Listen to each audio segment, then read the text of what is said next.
वंदे मातरम बच्चों। जैसे कि आपको पता है कि मैचिंग द फंक्शन का टॉपिक हमारा पूरा कंप्लीट हो चुका है।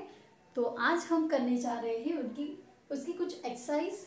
बच्चों, एग्जाम में आपको इसी तरह से पूछा जाता है कि आपको कुछ सेंटेंस दिए होते हैं और उसके सामने कुछ फंक्शन दिए होते हैं और आपको अप्रोप्रिएट सेंटेंस के सामने अप्रोप्रिएट फंक्शन को जोड़ना होता है, लिखना होता है।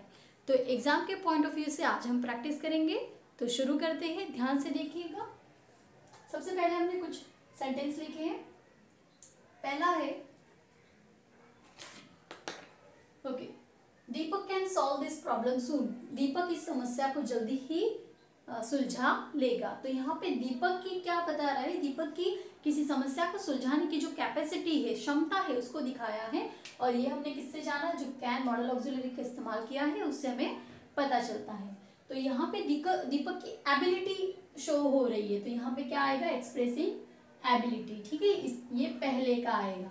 ठीक है, फर्स्ट का ये आंसर आएगा। फिर दूसरा है, we worked hard but our boss was not happy. We worked hard, हम बहुत मेहनत करते हैं। वी वर्कड हार्ड बट, परंतु our boss was not happy, हमारे जो बॉस है, जो मालिक है, वो खुश होते ही नहीं। मतलब हम इतनी मेहनत करते हैं उसके बावजूद भी हमारे मालिक खुश नहीं होते, हमारे सर खुश नहीं होते। बॉस मीन्स जो आपके अधिकारी हो, ठीक है, कोई भी, फिर वो मालिक हो, बॉस हो, जो भी आप शब्द प्रयोग करो। तो यहाँ पे देखिए, मेहनत करना और उसके विरुद्ध में खुश ना होना। जबकि मेहनत करते हैं तो खुश होना चाहिए, किसी की मेहनत देखकर सामने वाला खुश ही होगा। लेकिन यहाँ पे कैसी बातें हैं? दोनों कैसी विरोधाभासी, कॉन्ट्रास्ट है कि भाई मेहनत करने के बावजूद भी वो खुश नहीं होते। तो दोनों बातों में विरोधाभास है, कॉन्ट्रास्ट है। तो इसमें क्या आएगा? Indicating contrast. ये हमारा दूसरे का आंसर आएगा। तीसरा है, hurrah we won the prize. अरे हुर्रा, हम प्राइज जीत गए। हमने जो प्राइज है, जो भी मतलब मूल्य रखा गया है या जो भी वहाँ पे ट्रॉफी वगैरह एक्सरसाइज जो भी है, हम जीत गए। तो यहाँ पे शोविंग वंडर, मतलब खुशी जाहिर हो रही है ना एक हिसाब से, वंडर, ठीक है, कि हम जीत गए, उसकी खुशी, उसका आश्चर्य है। तो ये तीन आएंगे।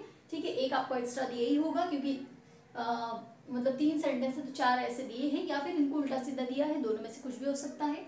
तो ये तीनों हमारे जो सेंटेंस है उसके अकॉर्डिंग फंक्शन हो गए। ठीक है, ये जो एक्स्ट्रा है ये बचता है, मतलब ये है ही नहीं किसी का। ठीक है, आगे देखते हैं दूसरा। ओके, यहाँ पे इस तरह से हम लाइन खींच लेते हैं। Rose is more beautiful than lotus. Rose जो है वो लोटस से ज्यादा सुंदर है, मतलब कमल से गुलाब ज्यादा सुंदर है। अब यहाँ पे देखिए, लोटस और रोज दोनों एक प्रकार के फ्लावर है, गुलाब और कमल, दोनों की यहाँ पे क्या की गई है? तुलना की गई है कि भाई रोज जो है लोटस से ज्यादा ब्यूटीफुल है, ज्यादा सुंदर है। तो दोनों की यहाँ पे क्या हुई? तुलना हुई। तो हम क्या करेंगे? Comparing thing. ठीक है, दोनों चीजों को कंपेयर किया गया है, तुलना की गई है। दूसरा, बीना कुक्स एवरी आइटम डेलीसियसली। DELIOUSLY, डेलीसियसली मतलब बहुत ही अच्छे, स्वादिष्ट तरीके से, बहुत अच्छे तरीके से। बीना जो है वो हर एक चीज, हर एक आइटम, कोई भी खाने का पदार्थ है उसको बहुत ही अच्छे तरीके से बनाती है, पकाती है। तो यहाँ पे बीना के जो कोई भी चीज बनाने का जो तरीका है, ठीक है, उसका मैनर है कि भाई वो कोई भी चीज बनाती तो बहुत सलीके से बनाती, बहुत अच्छे तरीके से बनाती। तो उसका मैनर यहाँ पे दिखा रहा है। ठीक है, आपको वाक्य को पढ़ के ही समझ जाना है कि इसमें कौन सा फंक्शन है। How many questions were asked, कितने सवाल पूछे गए थे तुमसे कि भाई तुम वहाँ इंटरव्यू में गए या फिर तुम टेस्ट देने गए, मॉक इंटरव्यू देने गए या फिर मौखिक टेस्ट देने गए, तो आपसे कितने सवाल पूछे गए। तो यहाँ पे कितने सवाल, तो यहाँ पे क्या हुआ? क्या पूछा आपने? नंबर, कि भाई कितने सवाल, 2, 4, 5, 10, कितने सवाल पूछे गए। तो सिंपल सा है, आपको आपके पास 2 बचे। एक्सप्रेसिंग फ्रीक्वेंसी ऑफ एक्शन, किसी एक्शन के बारे में पूछा गया, या फिर आस्किंग अबाउट नंबर, नंबर के बारे में पूछा गया। सीधा सा लॉजिक है, क्या पूछा गया है? नंबर्स, कि भाई कितने सवाल पूछे गए, तो नंबर के बारे में पूछा गया है ना, सवालों के नंबर। ओके, तीसरा देखते हैं, my grandma always goes to the temple. मेरी जो दादी है वो रोज टेम्पल, मंदिर जाती है। तो यहाँ पे दादी की कहीं पे जाने की फ्रीक्वेंसी दिखा, रेगुलरिटी, रेगुलर जाती है तो फ्रीक्वेंसी आ रही। तो यहाँ पे आएगा एक्सप्रेसिंग फ्रीक्वेंसी। फ्रीक्वेंसी मतलब बार बार वो चीज़ होती रहती है ना, रिपीट होती रहती है, तो बार बार हर रोज दादी माँ टेम्पल जाती, मंदिर जाती, तो ये फ्रीक्वेंसी है, ठीक है। If you walk fast you will get the bus, अगर आप तेज चलोगे तो आपको बस मिल जाएगी, आप बस पकड़ सकते हो। तो यहाँ पे बस मिल सकती है, लेकिन कंडीशन क्या है, आपको तेज चलना पड़ेगा, बिना तेज चले बस मिलेगी नहीं। तो यहाँ पे बस मिलने के लिए कंडीशन है तेज चलना। तो यहाँ पे सिंपल सा है, क्या आएगा, showing condition. Will you help me to finish my project, क्या आप मुझे मेरे प्रोजेक्ट खत्म करने में मदद करेंगे, सिंपल है। हेल्प मी, हेल्प मांगी है, रिक्वेस्ट की भावना से ही मांगेंगे, तो ये हुआ आपका मेकिंग रिक्वेस्ट, ठीक है। ये एक हमारा बचा, क्योंकि उससे रिलेटेड कोई सेंटेंस नहीं, तो ये हमने 3 कर लिए हैं उदाहरण।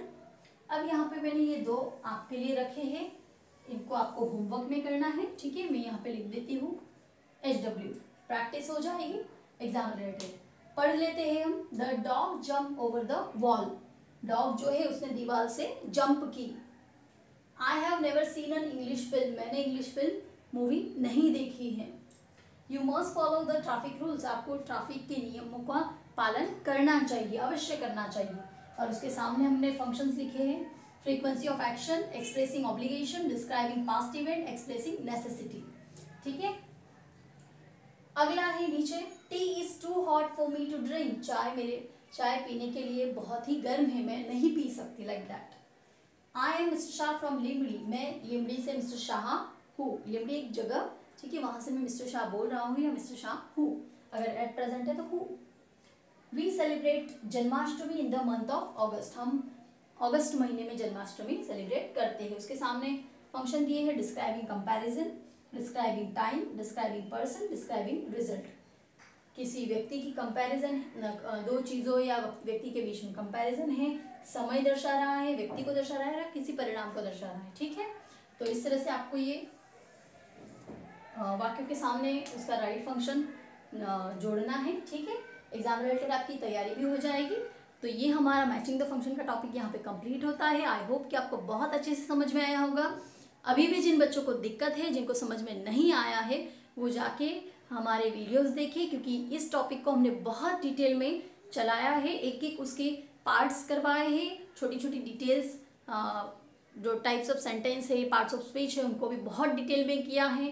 हर एक जो फंक्शन है उसको with example, with recognising words, keywords जिन्हें हम कहते हैं, उनके साथ हमने डिटेल में समझाए। तो पहले वो देखिए, तो आपको ये बहुत ही आसान लगेगा। मिलते हैं नेक्स्ट लेक्चर में, तब तक वंदे मातरम।